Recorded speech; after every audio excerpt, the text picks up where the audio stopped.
Greetings. This is Pastor Michael Colston coming to you from Living Waters, Assembly of God, located here in Magnolia, Texas. Well, thank you for joining us today. I want to talk to you for a little bit on a subject that I think has been misapplied, a subject that has been overhyped, an overstated subject today. The subject of faith. There's been more teaching and preaching on faith over the last 25 or 30 years than perhaps any other subject. And faith has evolved into something that has a life of its own. Many faith preachers tell you that faith is a power in your mouth. It is a power of your words, that you have the ability to create your own world and your own circumstances. And there is some truth. There's a nugget of truth in all of that. I want to throw the baby out with the bathwater, but it is not altogether. It's not a truth in entirety that many of these faith prosperity preachers are preaching today. Faith must always seek out the Lord Jesus. Faith must always be obedient to the words of the Lord Jesus. Faith must always have Him as its object. When Jesus and His disciples boarded the boat to go across Galilee, the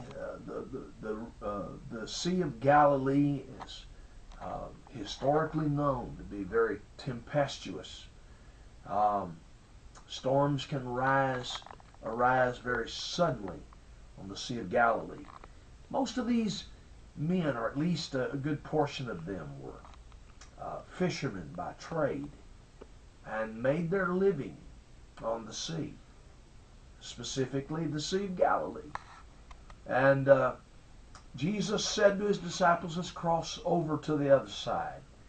They got into the boat, and Jesus found a place to lay down, being tired, in the hinder part of the ship, the Bible tells us. Now, that may not seem so important to the story at first, but I think it's very key to our understanding, because we should never allow Jesus to find refuge in the hinder part of our ship, the hinder part of our life. He always must be central. He must be the object of everything that we live for. He must be the object of everything that we base our faith upon.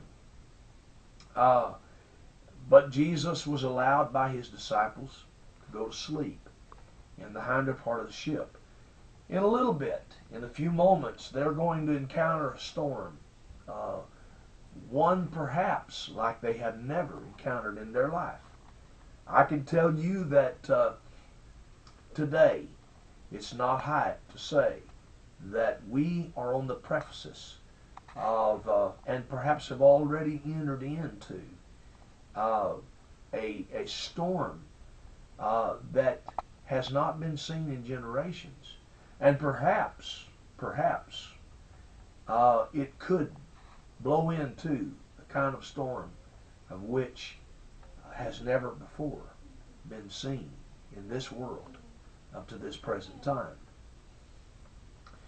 And these men, learned men of the sea, did everything. I believe I can see them in my mind's eye. They did everything they could to preserve the integrity of that ship, of that boat.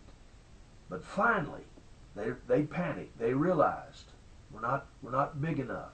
We're not experienced enough for this situation. I used to preach many years ago as a young evangelist that it was unnecessary for them to wake Jesus up. I used to preach that faith would have seen them across under the most dire circumstances. But then I came to realize that faith always seeks Jesus. Faith is always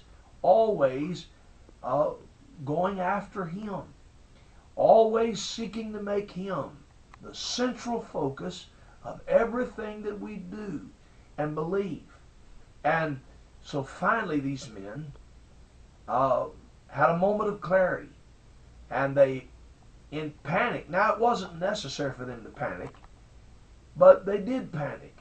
They finally did, though, do the most intelligent thing they did in that whole scenario. They awakened the Lord Jesus, and upon awakening Him, He arose and He rebuked the storm, the winds and the sea, and immediately there was calm. And then He rebuked them. I think perhaps in part He rebuked them for their state of panic, but I think more than anything else, He rebuked them not because they woke Him up, but because they didn't get Him up first. You see, it's very important. Now, in Hebrews chapter 11, we have Paul, I believe, who wrote the book of Hebrews, gives us the list of Faith's Hall of Fame.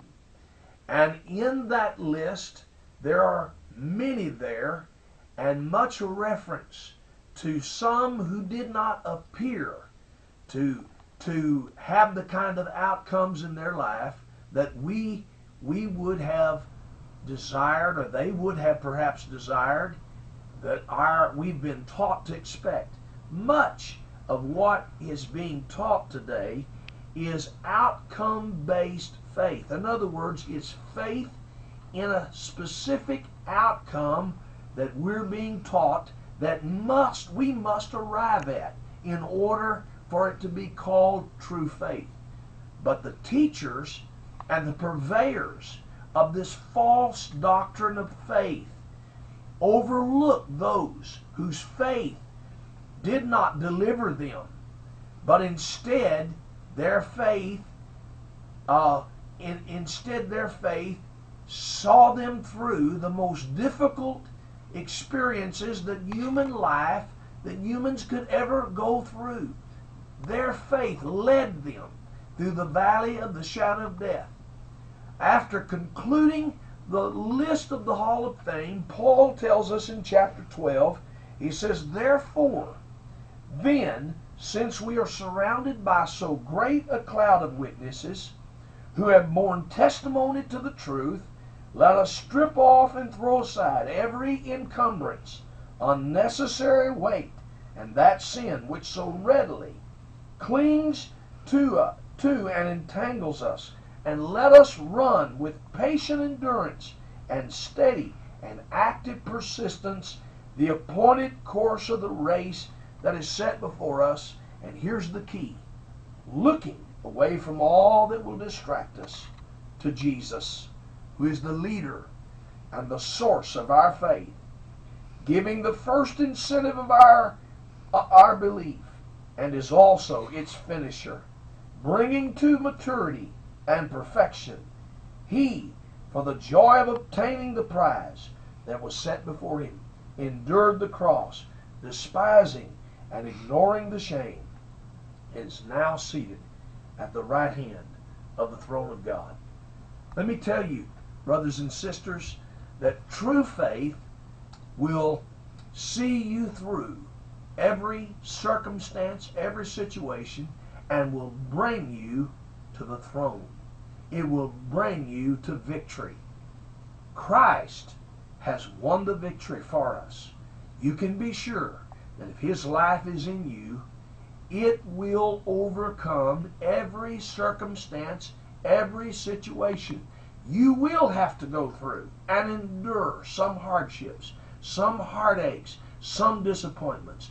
All outcomes of a test will not always come out exactly the way you want them to, but they will they will cause you to overcome if you keep your trust and your faith in the Lord Jesus Christ.